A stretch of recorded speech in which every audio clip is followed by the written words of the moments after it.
રામ રામ.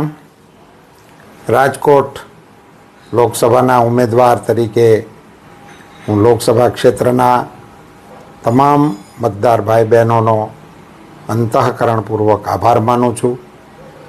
આ ચૂંટણી દરમિયાન ભારતીય જનતા પાર્ટીના શહેર એકમના પ્રમુખ, જિલ્લા એકમના પ્રમુખ, એમની ટીમ, અમારા આગેવાનો, રાજ્ય કક્ષાના અને રાષ્ટ્રીય કક્ષાના, અમારા બંને મંત્રીઓ સહિત 7 માનનીય ધારાસભ્યશ્રીઓ, બંને માનનીય રાજ્યસભાના સભ્યશ્રીઓ સહિતની ભારતીય જનતા પાર્ટીની સઘળી ટીમ, એ બધા જ કાર્યકર્તાઓનો, બૂથના પ્રમુખ સુધીના કાર્યકર્તાઓનો હું હૃદયપૂર્વક આભાર માનું છું.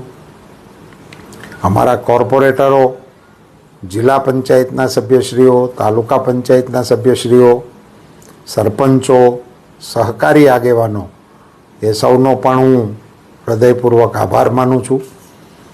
આ ચૂંટણી દરમિયાન આ જિલ્લાના, રાજ્યના અને રાજ્યની બહારથી અહીંયા ચૂંટણીના કામે આવીને અમારા કામમાં સહયોગ કરવા માટે આવેલા સૌ શુભેચ્છક મિત્રોનો પણ હું અંતઃકરણપૂર્વક આભાર માનું છું. નાનામાં નાના કાર્યકર્તાથી માંડીને રાષ્ટ્રીય સ્તરના આગેવાનોએ આ ચૂંટણી દરમિયાન મને કરેલા સહયોગ માટે એમનો હું અંતઃકરણપૂર્વક ઋણ સ્વીકાર કરું છું. મારે ખાસ ઉલ્લેખ કરવો જોઈએ, આપણા કેટલાય પરમ શ્રદ્ધેય સંતોએ, પૂજ્ય નિર્મળાબા અને એમની સાથે પધારેલા ચારણ આયમાં દેવલમાં, એ બંનેએ અહીંયા આવીને મને ખૂબ મોટો નૈતિક ટેકો આપેલો, આશીર્વાદ આપેલા.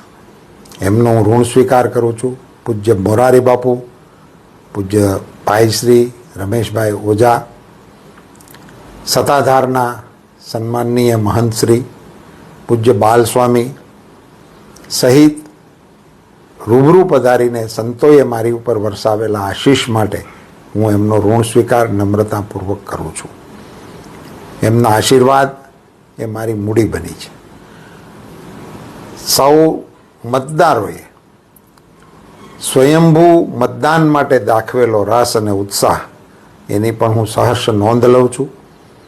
સમગ્ર વિસ્તારમાંથી નામી અનામી કાર્યકર્તાઓએ કરેલી મદદની સુખદ નોંધ લઈ સૌનો સહૃદય આભાર માનું છું. ધન્યવાદ. ભારત માતા કી જય.